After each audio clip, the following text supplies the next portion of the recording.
আজকের একাদশ দ্বাদশ শ্রেণীর বিষয় সমাজবিজ্ঞান প্রথম পত্র অধ্যায় দশম বিচ্যুতিমূলক আচরণ এবং অপরাধ। এই অধ্যায় থেকে আমাদের আলোচনার বিষয় বিচ্যুতিমূলক আচরণ তত্ত্ব, এমিল দুর্কেইমের তত্ত্ব এবং আরকে মার্টনের তত্ত্ব। এই দুটো তথ্য নিয়ে হলো আমাদের আজকের এই ক্লাসে আলোচনা করা হবে।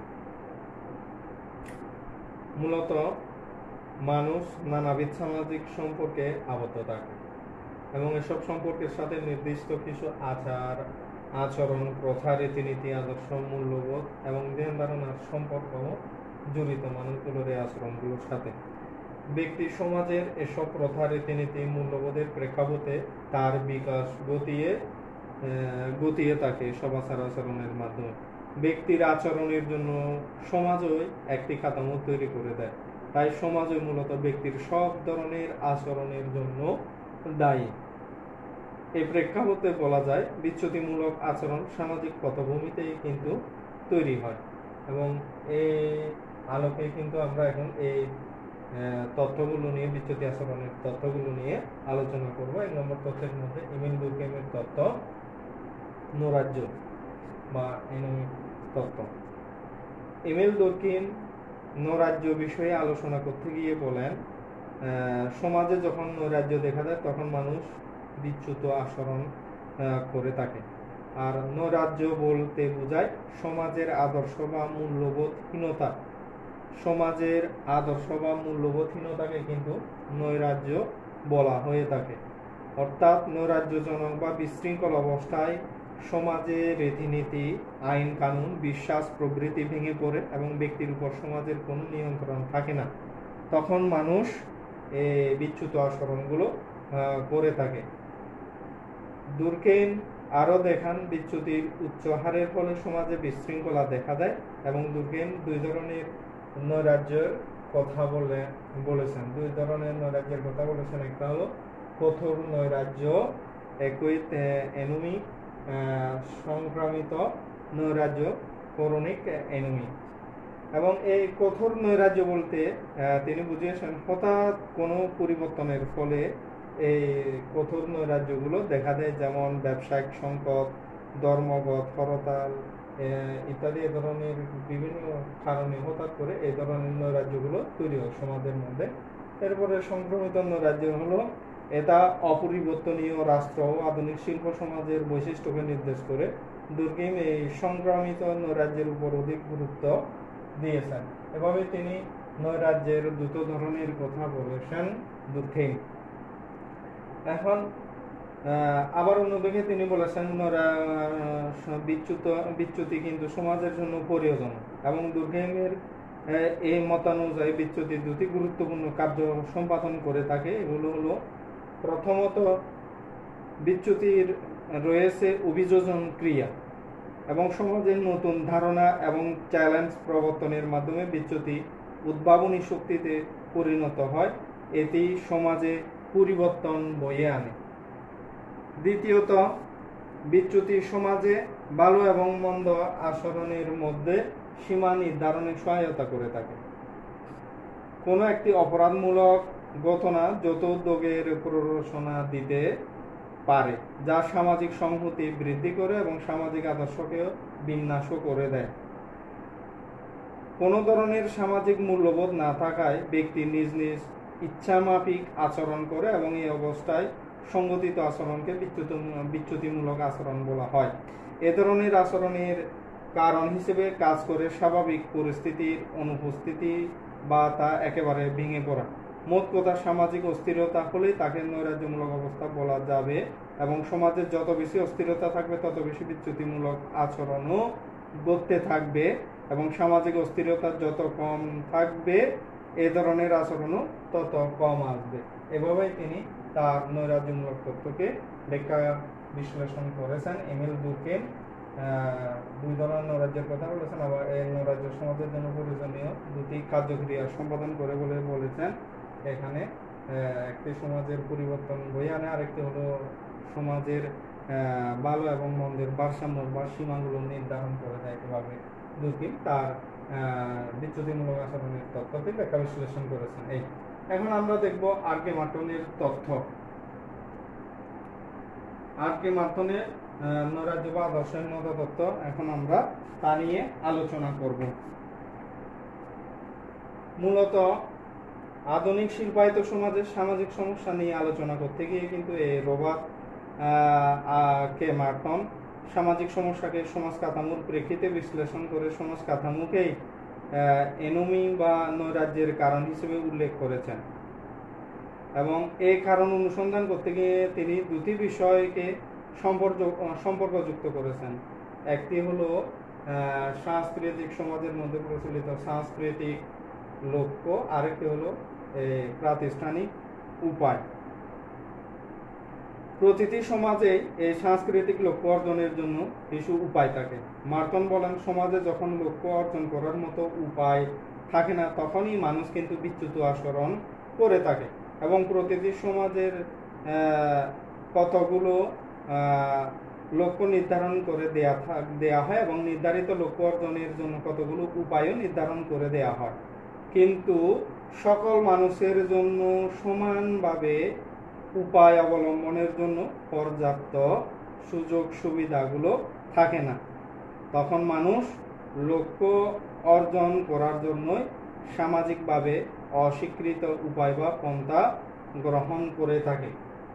এর ফলে এনোমি বা নৈরাজ্যের সৃষ্টি হয় সমাজে। মার্টনের মতে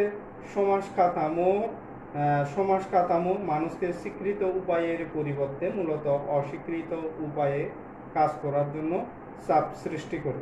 ফলে ব্যক্তি সমাজ স্বীকৃত পন্থায় আচরণ না করে সামাজিকভাবে অস্বীকৃত পন্থায় আচরণ করে, ফলে সমাজে এ ধরনের বিচ্যুত আচরণের সৃষ্টি হয়ে থাকে। এভাবে তিনি তার নৈরাজ্য তথ্যকে সমাজ কাঠামোর আদলে ব্যাখ্যা করেছেন, সমাজ কাঠামোর প্রেক্ষাপটে ব্যাখ্যা করেছেন নৈরাজ্যকে। এরপরে তিনি আবার তার এই তথ্যকে বিশ্লেষণ করতে গিয়ে মার্টন তার এই তথ্যকে বিশ্লেষণের জন্য মূলত আমেরিকার সমাজকে উদাহরণ হিসেবে বেছে নিয়েছেন। আমেরিকার সমাজের লক্ষ্য হিসেবে সাফল্যকে কিন্তু বেছে নেওয়া হয়েছে। আমেরিকান সমাজে অর্থ, সম্মান এবং জীবনধারণ প্রণালী দিয়ে সাফল্য বা কৃতকার্যতা পরিমাপ করা হয়।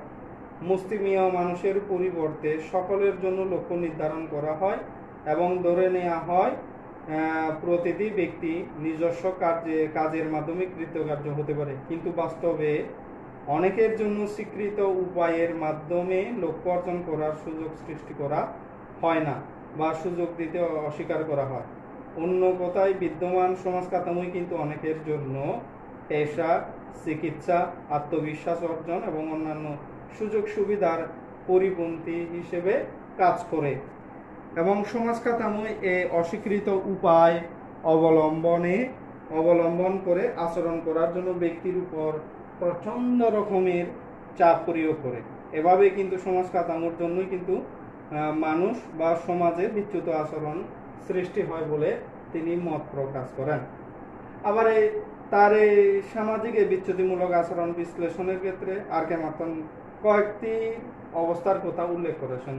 এগুলোর মধ্যে এক নাম্বার হলো স্বাভাবিকতা বা কনফর্মিটি। এটি সমাজ ব্যবস্থায় লক্ষ্য অর্জনের পথে সমাজ কাঠামো যদি বাধা সৃষ্টি না করে তবে ব্যক্তি কোনো বিচ্যুতিমূলক আচরণ করবে না এই স্বাভাবিকতার মধ্যে, কারণ এখানে লক্ষ্য সমাজের মধ্যে ব্যক্তি লক্ষ্য এবং উপায় দুটোকেই গ্রহণ করে নেয়। লক্ষ্য অর্জনের জন্য সমাজের সাংস্কৃতিক লক্ষ্য অর্জনের জন্য প্রাতিষ্ঠানিক উপায়কে গ্রহণের মাধ্যমে কিন্তু ওই উপায় লক্ষ্য অর্জনে পৌঁছার জন্য চেষ্টা করে মানুষ। এ কারণে এখানে পুরোটাই স্বাভাবিক থাকে, এখানে কোনো বিচ্যুত আচরণ দেখা যায় না। এরপরে আসতেছে উদ্ভাবন বা নতুনের প্রবর্তন, যেটাকে ইনোভেশন বলা হয়। এই অবস্থায় ব্যক্তি লক্ষ্যকে গ্রহণ করে কিন্তু উপায়কে প্রত্যাখ্যান করে। সমাজের সাংস্কৃতিক লক্ষ্যকে নির্ধারণ করে দেয়, গ্রহণ করে দেয়, কিন্তু ওই লক্ষ্যে পৌঁছানোর জন্য সমাজ স্বীকৃত যে উপায়গুলো রয়েছে ওই উপায়গুলোকে প্রত্যাখ্যান করে।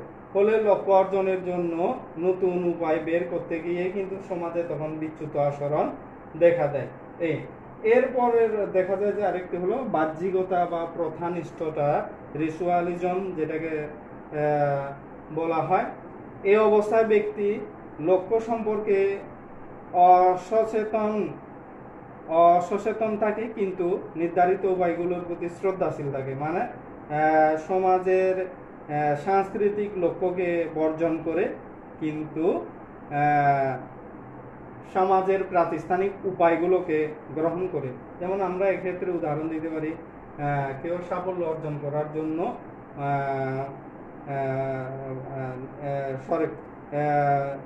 প্রথানিষ্ঠতা সামাজিক প্রাতিষ্ঠানিক উপায়কে গ্রহণ করে প্রাতিষ্ঠানিক উপায়ে চলার জন্য নিজের লক্ষ্যকে একদম কমিয়ে এনে তারপরেও কিন্তু ওই প্রাতিষ্ঠানিক উপায়ে নিয়মে চলবে, আদর্শ থেকে বিচ্যুত হবে না।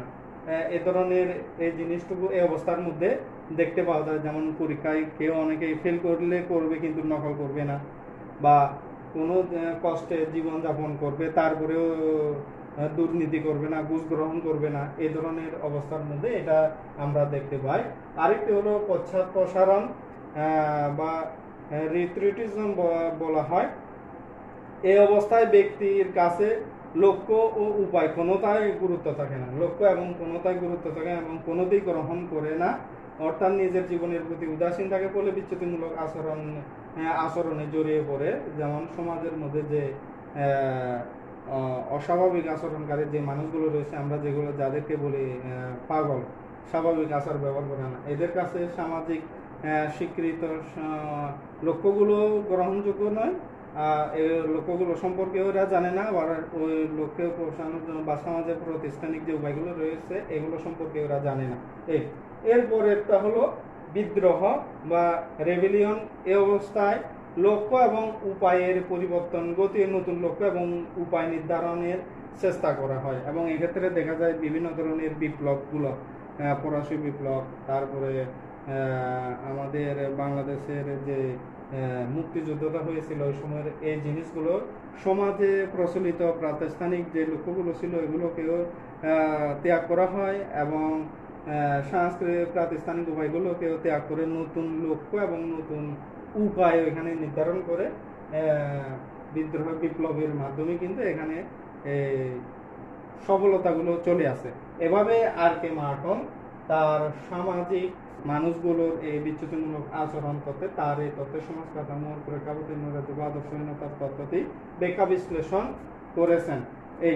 তাহলে আমরা এখানে দেখতে পাচ্ছি বিচ্যুত আচরণের দুটো তত্ত্ব আমরা দেখতে পেলাম। একটা হলো এমিল দুর্কহেইমের তত্ত্ব, আর একটি হলো আর.কে. মার্টনের তত্ত্ব। এখান থেকে আমাদের যে প্রশ্নগুলো উঠতে পারে, এমিল দুর্কহেইমের নৈরাজ্য তত্ত্বটি ব্যাখ্যা করে বিশ্লেষণ করো, আর.কে. মার্টনের নৈরাজ্য বা আদর্শহীনতা এনমিক তত্ত্বটি ব্যাখ্যা করে বিশ্লেষণ করা হতে পারে। অথবা এই যে আর.কে. মার্টনের যে কয়েকটি অবস্থার আদর্শহীনতার যে কয়েকটি অবস্থার বিশ্লেষণ করার ক্ষেত্রে বর্ণনা, এগুলোর যে কোনো একটির নাম দিয়ে স্বাভাবিকতা বা উদ্ভাবন প্রবর্তন বাহ্যিকতা, এগুলোর যে কোনো একটা নাম দিয়ে হয়তো বলা হতে পারে এই আর.কে. মার্টনের তত্ত্বটি ব্যাখ্যা করে বিশ্লেষণ করে এই ধরনের করেও হতে পারে। তাহলে এটার উপর মাথায় রেখে আমি যেভাবে বললাম প্রশ্নগুলো যেভাবে হতে পারে এটার উপর মাথা রেখে তোমরা এটা বাসার থেকে ভালো করে পড়ে নেবে, কারণ এই তথ্যটি খুবই গুরুত্বপূর্ণ এবং এগুলো প্রায় পরীক্ষার সময় চলে আসে। তাহলে আজকে পর্যন্তই।